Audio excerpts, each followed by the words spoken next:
देखो बेटा, जो हाई रिएक्टिव मेटल्स थे,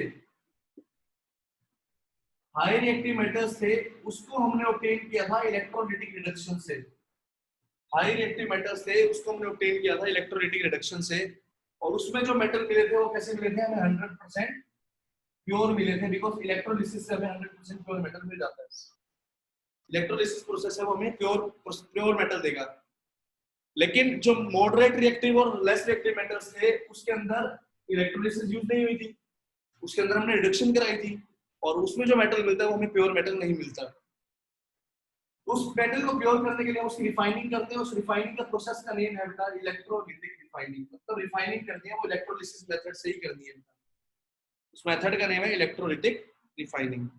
पेपर में क्वेश्चन आता है, what is the name given to the process used for moderate and less reactive metals for the refining? Answer is electrolytic refining।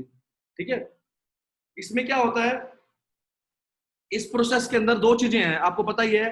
Refining जहां पर भी आएगी वहां दो चीजें होंगी, एक कैथोड होगा और एक एनोड होगा बेटा। ठीक है, तो रिफाइनिंग जहां पर भी होनी है वहां दो चीजें होंगी। एक तो हमारे पास क्या होगा, एनोड होगी और एक कैथोड होगी बेटा। एक एनोड होगी और एक कैथोड होगी बेटा। एक बड़ी बनाई है मैंने और एक क्या बनाई है, छोटी बनाई है, पतली बनाई है बेटा।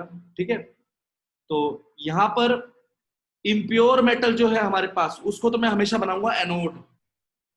ये बैटरी से कनेक्ट कर रखा है हमने आगे।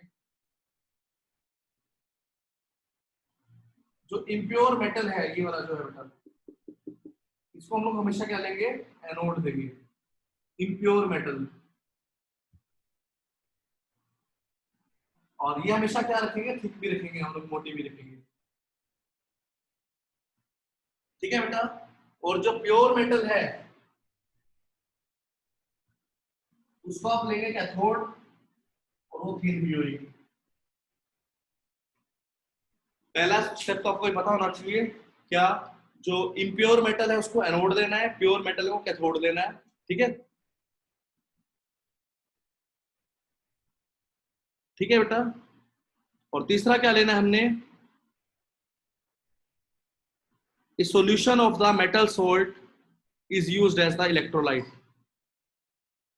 A solution of the metal salt is used as the electrolyte। मतलब मान लो आप कॉपर को करने जा रहे हो बेटा, एक्सपेरिमेंट कॉपर को निकालने जा रहे हो, तो कॉपर के मेटल का ही एक सोल्ट ले लोगे आप। जैसे आपने लिया कॉपर सल्फेट का सोल्ट ले लिया, वो इलेक्ट्रोलाइट की तरह यूज होगा, इलेक्ट्रोलाइट जो इसके अंदर लिक्विड लिए हुए हैं। ठीक है, तो हमेशा किसका लेना हो, जिस मेटल को आपको एक्सट्रैक्ट कर देना उसी मेटल का कोई सोल्ट ले लेंगे आप लोग। ठीक है, मेटल का सोल्ट लेंगे जिसको आपने एक्सट्रैक्ट करना है, it is used as a electrolyte, उसके अंदर डाल देंगे बेटा। ठीक है, तो तीन चीजें चाहिए, एनोड, कैथोड और इलेक्ट्रोलाइट। एनोड किसको लिया जाएगा, इम्प्योर मेटल को, जिसको आप प्योर करना चाहते हो। कैथोड पे क्या आएगा, प्योर मेटल जो आप लोग प्योर करते जा रहे हो, कहाँ डिपॉजिट होता जाएगा, कैथोड पे।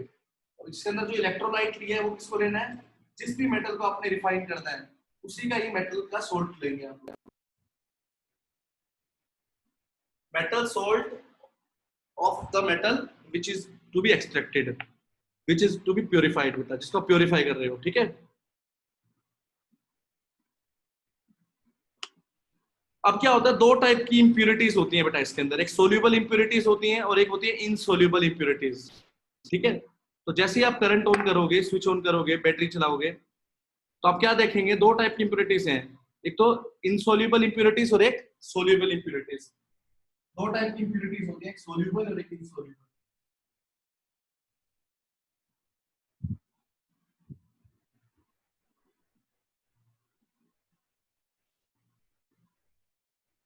जो आपने इम्प्योर मेटल कौन सा लिया, ये है बेटा, ये लो, इतना ही बनाना बेटा, हाइट ज्यादा ऊंची नहीं लेना।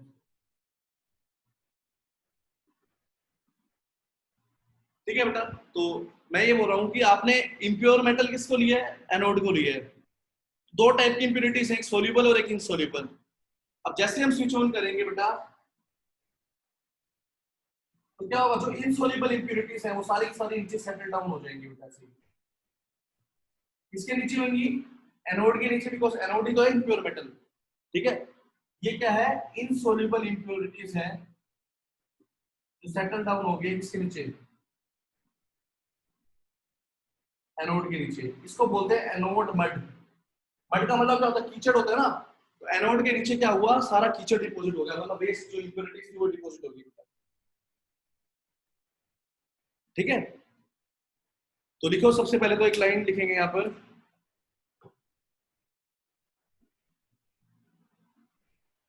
the insoluble impurities, the insoluble impurities settle down at the bottom of the anode.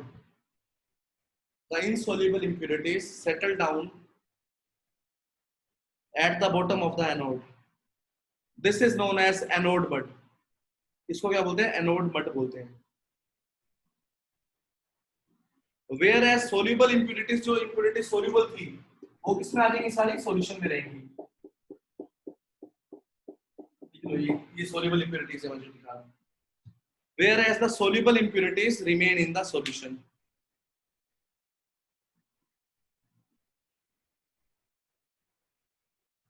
Whereas the soluble impurities remain in the solution.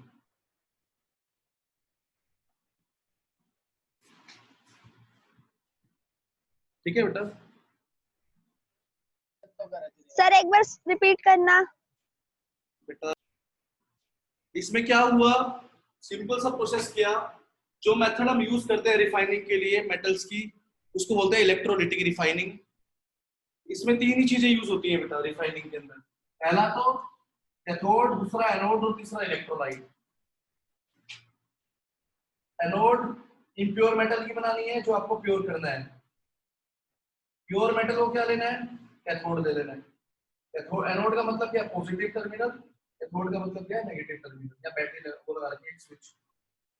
या एक इलेक्ट्रोलाइट लेना है। इलेक्ट्रोलाइट किसका सॉल्ट लेना है, वही सॉल्ट सॉल्यूशन लेना है जिसको आपने, जिस मेटल को आपने प्योरीफाई करना है उसी मेटल का वही सॉल्ट सॉल्यूशन ले लेंगे आप। इसको ऊपर करना है आपने, कॉपर सल्फेट ले लेना है बेटा, कॉपर नाइट्रेट ले सकते हो, कॉपर सल्फेट ले सकते हो बेटा, कुछ भी लेना है, ठीक है। और उसमें कुछ एसिड की भी ड्रॉप्स डाल देते हो ताकि गुड कंडक्टर बने बेटा अच्छे से, ठीक है। जैसे आपने पहले एक्टिविटी की थी ना वाटर इलेक्ट्रोलिसिस, उसमें भी डाली थी। तो आपने यहाँ क्या लिया, copper sulphate aqueous plus H2S support डाली।